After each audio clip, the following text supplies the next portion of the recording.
बिस्मिल्लाहिर्रहमानिर्रहीम। अस्सलामुअलैकुम। Biology ninth class आप लोगों की बायो है मेरे पास। आप लोगों के बहुत ज़्यादा इसरार की वजह से मैंने बायो आपको पढ़ानी शुरू की है। तो नाइन्थ क्लास आप लोगों ने साथ साथ इसको याद करते रहना है। इसके कॉन्सेप्ट बिठाना काफ़ी मुश्किल होता है।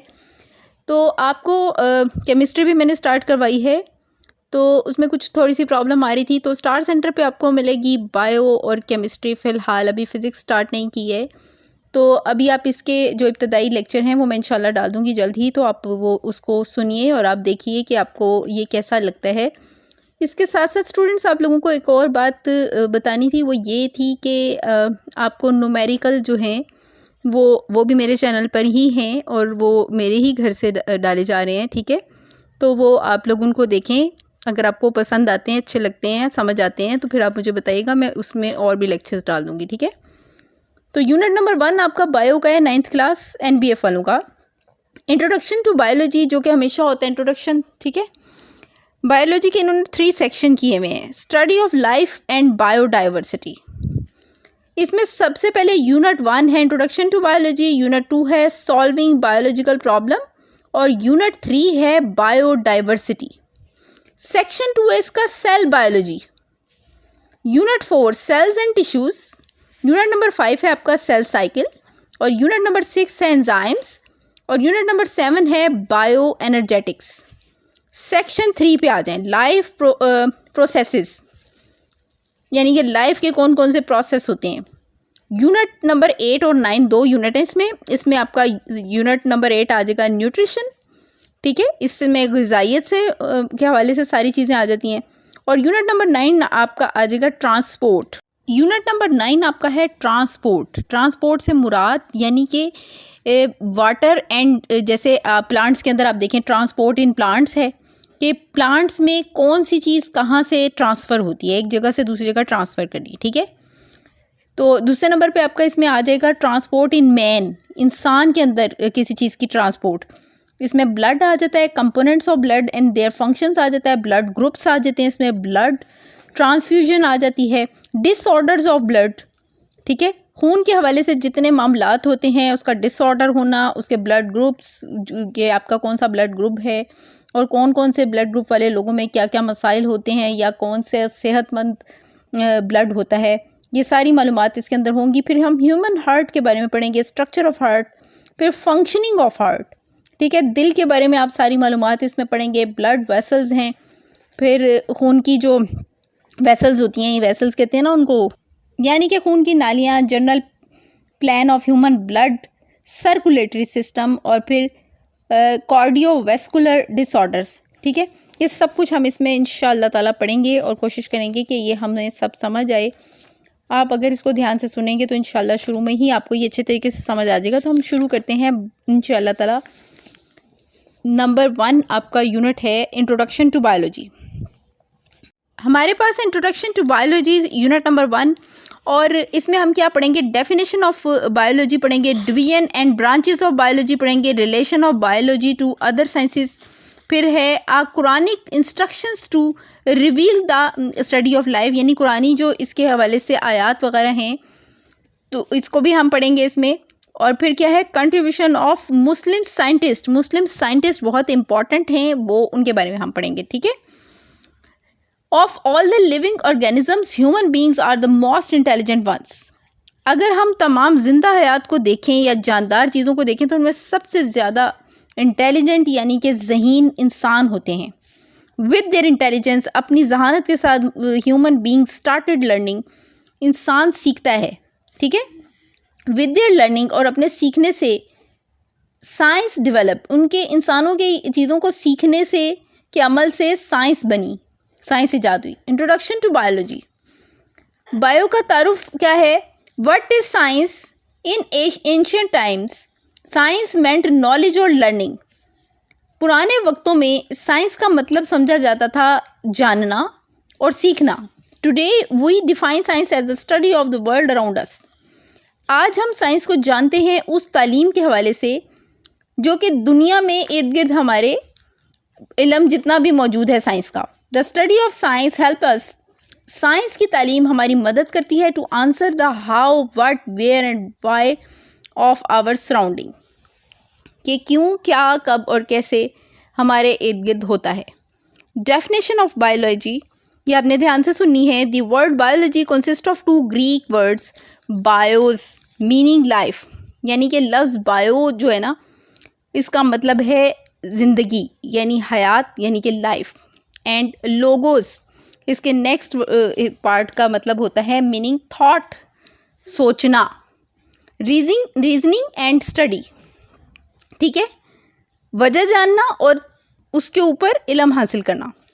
Biology is the study of living organisms. Biology यानी कि हयातियात इल्म है जिंदा चीज़ों के बारे में जानने का। It help us to explain how living things relate to one another and to their surroundings. ये हमारी मदद करती है ये चीज़ एक्सप्लेन करने में, कि एक्सप्लेन करना होता है ना वजाहत से बयान करना, कि चीज़ें जो हमारे इर्द गिर्द हैं वो कैसे ज़िंदा रहती हैं और वो किस तरह माहौल में, मतलब उनका माहौल से क्या ताल्लुक़ होता है। Division and branches of biology, ये एक मोस्ट इम्पॉर्टेंट क्वेश्चन आप लोगों को आता है। ठीक है, इसके नोट्स मैं आपको बाद में प्रोवाइड करूँगी। Biology has 3 main divisions, botany, zoology and microbiology.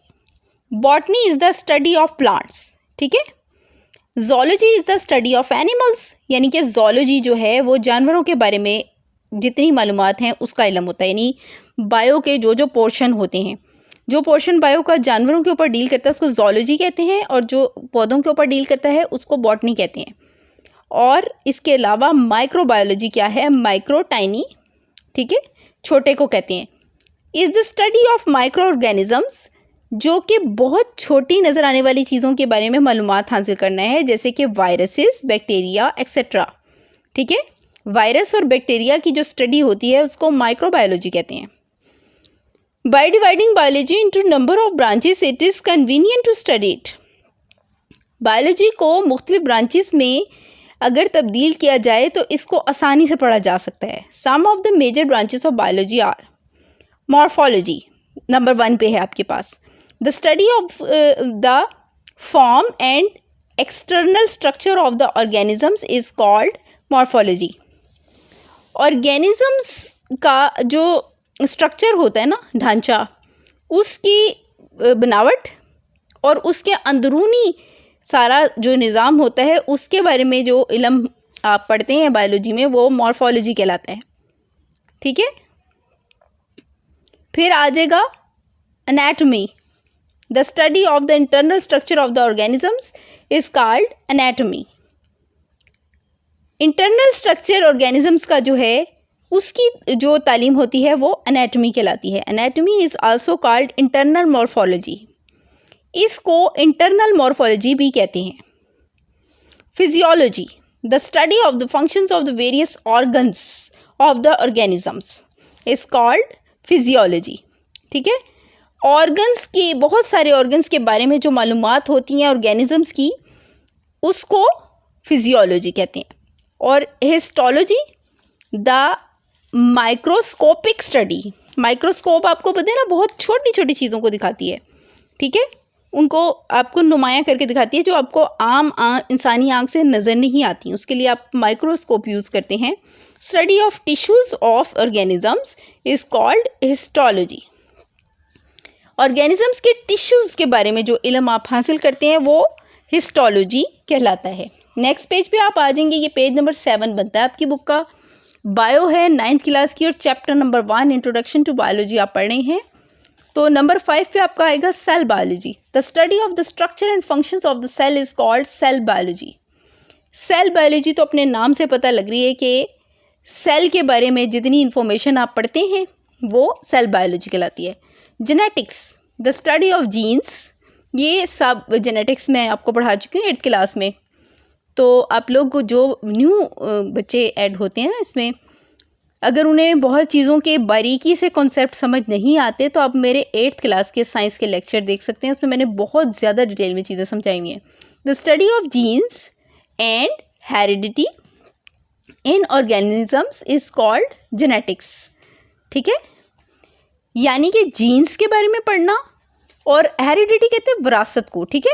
यानी जो ऑर्गेनिजम्स के अंदर किसी मतलब जैसे कि मैंने आपको डिटेल से 8th क्लास में ये पढ़ाया था कि विरासती तब्दीलियां होती हैं, जैसे कि जहानत हो गई, या किसी फैमिली के बालों का रंग हो गया, या आँखों का रंग हो गया, ये सारी चीज़ें जो है ना, ये इनकी स्टडी जो है वो जेनेटिक्स कहलाती है।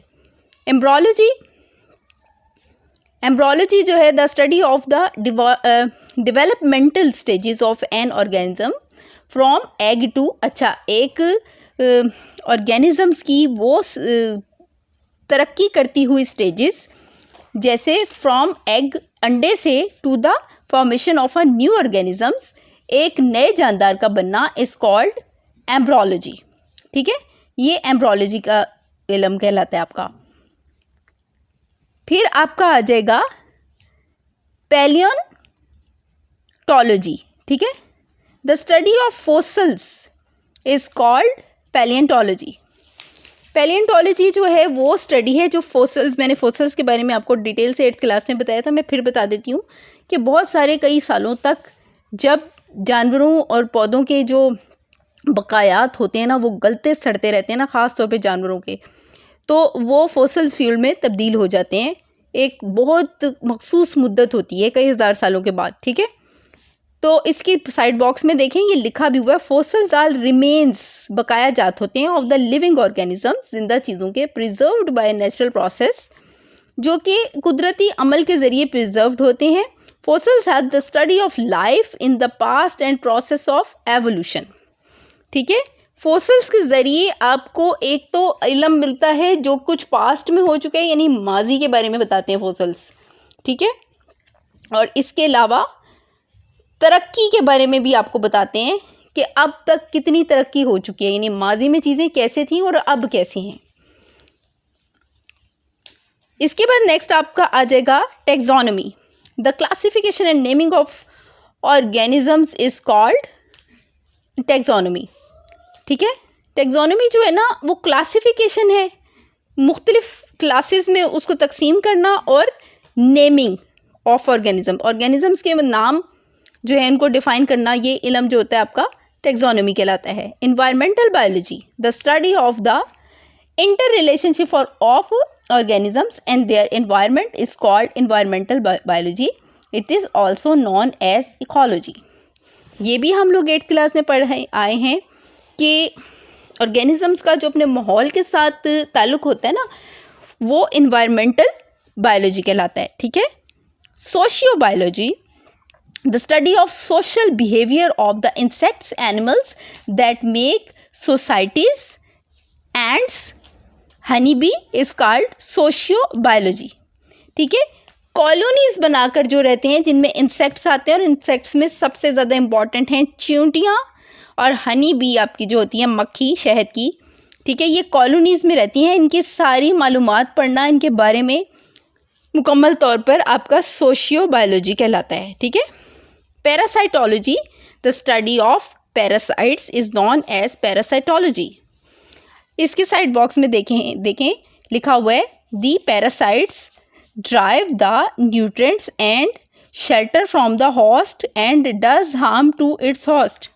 इस बॉक्स में ये क्लियर कर रहे हैं कि पैरासाइट जो कि अपनी न्यूट्रिएंट यानी कि खुराक बनाते हैं, शेल्टर लेते हैं अपने होस्ट से मुराद जिसमें वो रहते हैं, जैसे कि पेट के कीड़े किसी इंसान के अंदर होते हैं, ठीक है। And does harm to its host, और अपने होस्ट को नुकसान भी पहुंचाते हैं, ठीक है, या बॉडी को नुकसान भी देते हैं, ठीक है। फ़ायदा भी लेते हैं, खुद फ़ायदा लेते हैं, लेकिन फ़ायदा देते नहीं हैं वो, बल्कि नुकसान देते हैं उल्टा, ठीक है। पैरासाइटोलॉजी इनकी स्टडी कहलाती है।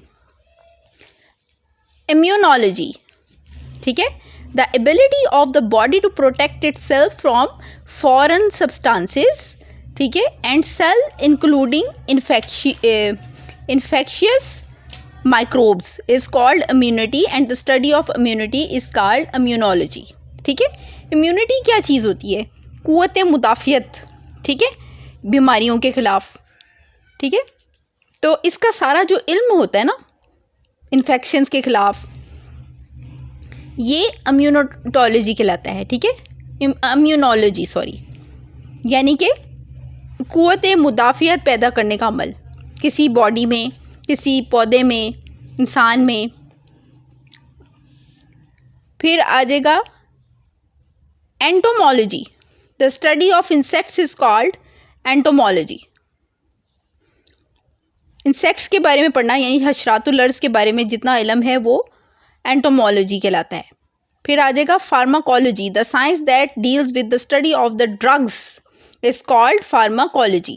ठीक है, फार्माकोलॉजी नाम से ही पता चल रहा है कि ये ड्रग्स के हवाले से डील करती है। ड्रग्स में और भी बहुत सारे पोर्शंस आ जाते हैं जो कि जब हम इसकी स्टडी करते हैं तो हमें पता लगता है।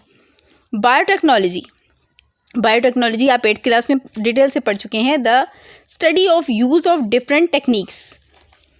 बायोटेक्नोलॉजी मैंने आपको पढ़ाया था कि ऐसा इल्म होता है जिसमें आप ऐसी टेक्निक सीखते हैं जिसको पढ़ के आप इस काबिल हो जाते हैं कि आप ऐसे ऐसे तजर्बात करते हैं जिसमें for the benefit of Mankind is called biotechnology. ठीक है, ये एक लफ्ज़ यहाँ पे आ रहा है मैनिपुलेट द लिविंग ऑर्गेनिज्म, जो लिविंग ऑर्गेनिजम्स में बढ़ावा देता है या इजाफा करता है ऐसी चीज़ों का जो उसे फ़ायदा दें, इंसानियत को फ़ायदा पहुँचाएँ। ठीक है, उसके लिए तहकीकाती अमल जो है, ठीक है, जैसे फूड प्रिजर्विंग का इसमें मैंने पोर्शन आपको पढ़ाया था। ठीक है, ये बायोटेक्नोलॉजी में सब कुछ आता है। फिर नेक्स्ट पे आ जाएं, ये ख़त्म हो गई आपकी ब्रांचेस और ये आपने शुरू में ही बहुत अच्छे तरीके से याद कर लेनी है क्योंकि पेपर में ये वाला सवाल आता है। Relationship of biology with other sciences, biology का दूसरी साइंसेस के साथ क्या रिलेशनशिप होता है। बायोलॉजी इज़ वन वे और other is integrated with other disciplines of science. Biology किसी ना किसी तरीके से मिली हुई है, इंटीग्रेटेड का मतलब है मिली हुई है, मुंसलिक है, मरबूत है साइंस की दूसरी ब्रांचों के साथ। द एनिमल्स मूव, वॉक और run on the principles of physics. जानवर हरकत करते हैं, चलते हैं, भागते हैं फिजिक्स के असूल के मुताबिक। There is a similarly between working principle of lever in physics and human limbs. इसी तरह, बिल्कुल इसी तरह working principle of lever, lever का यानी कि जिगर का जो वर्किंग प्रिंसिपल है वो फिजिक्स में और ह्यूमन लिम्स का ये आपस में एक दूसरे से मरबूत हैं। The behaviour of atoms and molecules under line and explain the behaviour of living cell. Atom और मॉलिक्यूल्स का जो बिहेवियर है ना वो लिविंग सेल्स के बिहेवियर को शो कराता है। The physical structure of the atoms and molecules determine their chemical properties. ठीक है, फिजिकल स्ट्रक्चर जो होता है, जिस्मानी साख्त एटम की और मॉलिक्यूल की, वो हमें बताती है उनकी केमिकल प्रॉपर्टीज़ के बारे में and the roles they play in cells, और उनके उस रोल के बारे में, उनका किरदार क्या है सेल्स में, जो वो सेल्स में अदा करते हैं। ठीक है, खुलियों में, सेल्स खुलियों को कहते हैं। To understand biology basic knowledge of chemistry is necessary. Biology को समझने के लिए केमिस्ट्री की बुनियादी मालूमात का होना बहुत ज़रूरी है। The biology is not an isolated science. Biology यानी हयातियात एक अलहदा से कोई साइंस नहीं है। It is associated with other branches of science. ये साइंस की दूसरी ब्रांचेस के साथ मुंसलिक है, दूसरी शाखों के साथ। ठीक है, biophysics, biological organism work on the principle of physics. Biological जो ऑर्गेनिजम्स हैं वो फिजिक्स के असूल पे चलती हैं। Movement of muscles and bones, muscles की और बोन्स यानी कि हड्डियों की मूवमेंट जो होती है वो फिजिक्स के असूल के मुताबिक चलती है। The study of biological phenomena on the principles and laws of physics is called biophysics. ठीक है, बायोलॉजिकल जो फिनोमिना है उसमें जो फिज़िक्स के कवानीन और असूलों के मुताबिक पोर्शन जो उसका काम करता है, या उसमें जिन चीज़ों के ऊपर फिज़िक्स के जो कवानीन अप्लाई होते हैं वो बायोफिज़िक्स कहलाते हैं।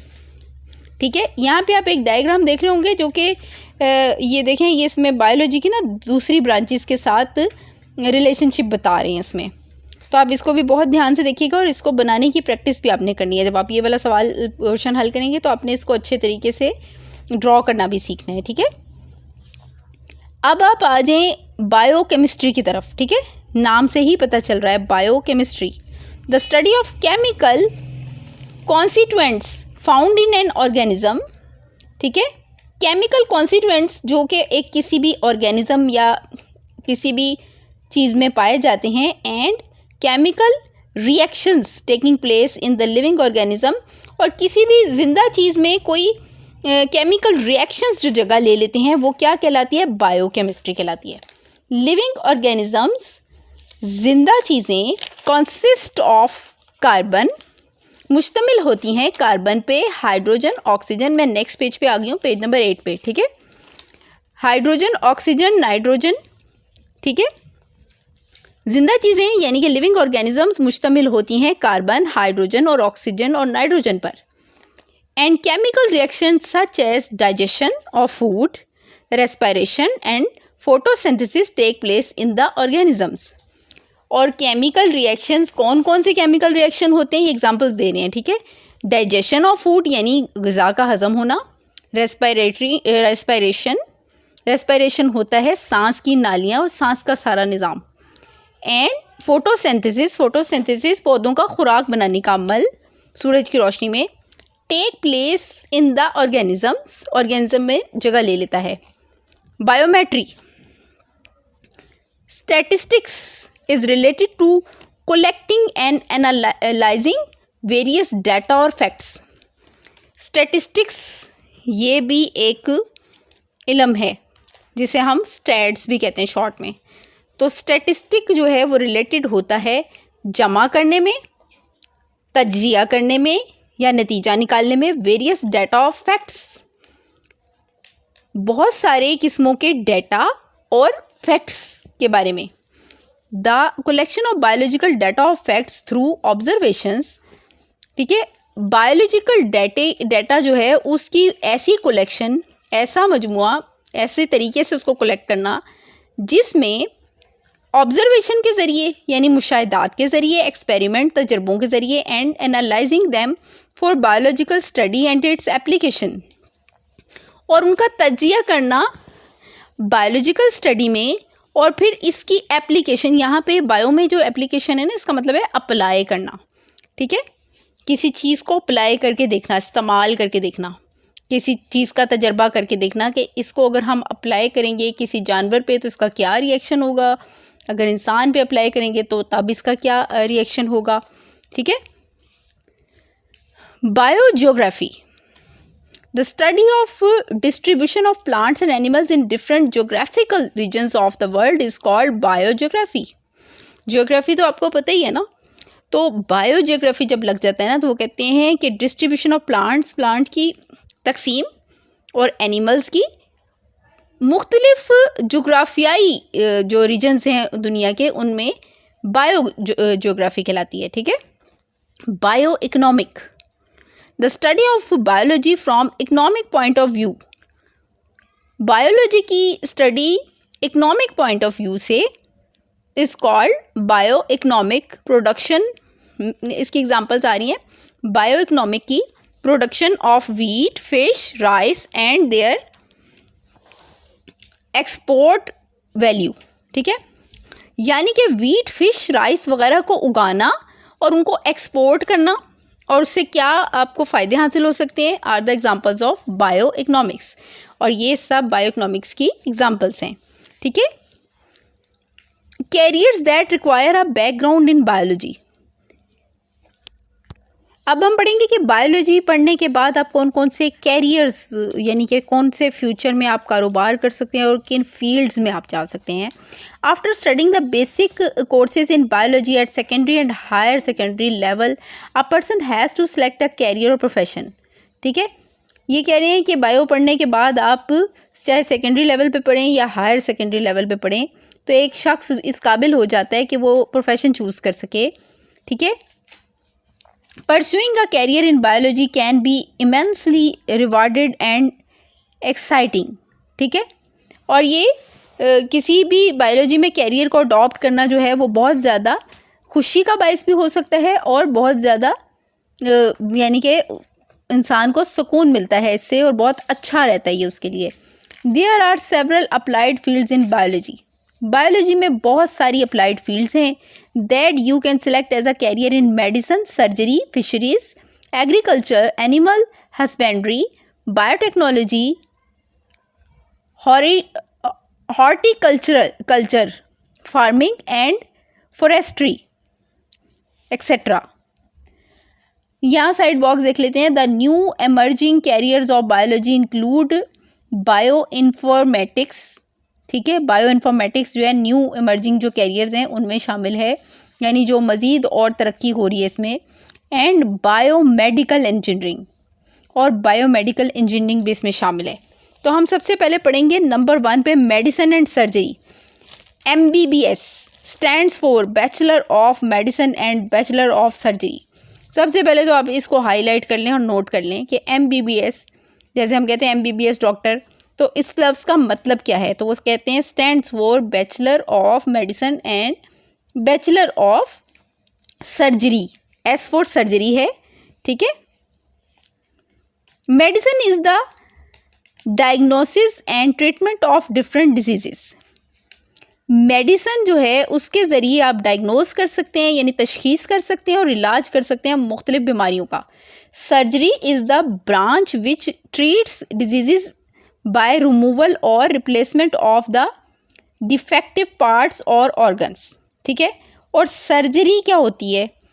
ठीक है, सर्जरी एक ऐसी ब्रांच है जो कि ट्रीट करती है बीमारियों को बाय रिमूवल, या तो सर्जरी करके ना किसी चीज़ को, जैसे देखें पथरी वगैरह होती है किसी को तो वो निकाल दी जाती है, या कोई रसौली या कैंसर की कोई अलामात होती हैं तो इब्तदाई स्टेज पर वो उसको निकाल देती हैं। ठीक है, सर्जरी के ज़रिए। तो रिमूवल से मुराद इनकी ये है, किसी चीज़ को एडिशनल चीज़ जो कि इंसान के अंदर या किसी जानवर में या किसी चीज़ में आ गई है, जिंदा चीज़ में, तो उसको कोई प्रॉब्लम ऐसी हो गई है तो उसको रिमूव कर दिया जाता है काट के। और रिप्लेसमेंट भी, रिप्लेसमेंट में ये है कि जैसे देखें हार्ट ट्रांसप्लांट होता है, ठीक है। डिफेक्टिव पार्ट्स कौन से होते हैं? जिनमें कोई नुक्स होता है हिस्सों में, ऑर्गन्स के, ठीक है। जिगर ट्रांसप्लांट होता है, हार्ट ट्रांसप्लांट होता है, ठीक है, किडनी ट्रांसप्लांट होता है। तो ये सारे जो सर्जरीज हैं ये सर्जरी के पोर्शन में आते हैं। After MBBS a student can specialize in various fields of medicine and surgery। MBBS करने के बाद एक स्टूडेंट स्पेशलाइज कर लेता है बहुत सारी फील्ड में, मेडिसिन की और सर्जरी की। ठीक है। Fisheries, careers associated with fisheries are wildlife specialist. Fishery biologist इसको कहते हैं। और इम्प्रूवमेंट ऑफ फिश प्रोडक्शन, और फ़िश की प्रोडक्शन की इम्प्रूवमेंट के लिए ये वाली फील्ड इस्तेमाल होती है, यानी फ़िश के ऊपर इसमें काम होता है, मछलियों की प्रोडक्शन को बढ़ाने के लिए, उनकी इक़साम के बारे में पढ़ने और उनके ऊपर तहकीकात करने का जो इल्म होता है या जो फील्ड होती है वो फिशरीज़ कहलाती है। ठीक है। Agriculture and farming, agriculture means to cultivate land. Agriculture and farming. Agriculture means to cultivate land. It is the growth of crops and animals to provide food, wool and other products. Agriculture और farming में आ जाता है जी कि cultivate land यानी कि ज़मीन को काश्त करना, और growth के ऊपर काम करना क्रॉप्स की, कि फसलों को कैसे बढ़ाया जा सकता है, और एनिमल्स जो हैं उनको फूड प्रोवाइड कैसे किया जा सकता है, वूल एंड अदर प्रोडक्ट्स, और अदर प्रोडक्ट्स के ऊपर कैसे काम हो सकता है। एग्रीकल्चर से रेलिवेंट जितनी चीज़ें होती हैं उनके बारे में तमाम तहकीकात करना। Careers associated with agriculture are food scientist. ठीक है, जो कैरियर इससे एसोसिएटेड होते हैं एग्रीकल्चर से, उनमें फूड साइंटिस्ट आ जाते हैं। ठीक है, एग्रीकल्चरल इंजीनियर आ जाते हैं। इंजीनियर्स आपको पता है ना, तो एग्रीकल्चरल इंजीनियर और एग्रीकल्चरल एंटोमोलॉजिस्ट एक्सेट्रा। ठीक है। Animal husbandry, animal husbandry is the care and the breeding of domestic animals. ठीक है, यानी कि एनिमल्स के बारे में उनकी हिफाजत कैसे की जा सकती है, उनको कैसे बचाया जा सकता है, और इसके अलावा उनकी नस्ल को कैसे बढ़ाया जा सकता है। जो जिन जानवरों की नस्लें ख़त्म हो रही हैं ना, जैसे पांडा की मिसाल दी थी मैंने, ये पहले पढ़ाया भी था आपको, कि इनको जब मालूमात मिलती हैं कि फ़लाँ जो है स्पीशीज़ वो बहुत कम होती जा रही हैं, तो ये उसके ऊपर तहकीकात करते हैं, उसको बचाने के लिए कोशिशें करते हैं, ठीक है। The careers associated with animal husbandry are vet कहते हैं जानवरों के डॉक्टर को, VET से ये जो है, ठीक है। और एनिमल ब्रीडर्स, ठीक है। एनिमल्स की मैंने कहा ना कि जो उनको आगे उनकी नस्ल को बढ़ाने के लिए जो मुख्तलिफ वो करते हैं इस फील्ड में काम, एनिमल ट्रेनर्स और एनिमल्स को ट्रेंड करने वाले जो होते हैं, ठीक है, ये कैरियर इससे रेलिवेंट है।